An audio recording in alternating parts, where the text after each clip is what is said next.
tinatawag natin mga hentil. Pag sinabi natin hentil, sila po ay mga naniniwala sa mga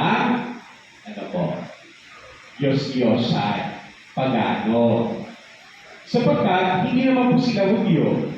Pero ang pinakaano dito, interesting dito, si San Mateo ay Hudyo. Pero bakit naging interested din si Mateo? Dito po, sa pagpapakilala doon sa tatlong kinikilalang hari na ito, buhat sa silangan, na pumunta sa Israel, sa Huda, upang hanapin itong batang ito. Bakit kaya? At bakit ang Panginoong Yesus ay nagpakita din dito sa mga tao ito? Una, ang sabi po, hindi naman ito lamang po, sabi sa sulat ni San Mateo din, ang pinapaliwanag dito, hindi lamang naman po ito sa mga tao, mga taga-Hudyo Ito rin po ay para rin sa mga hentil.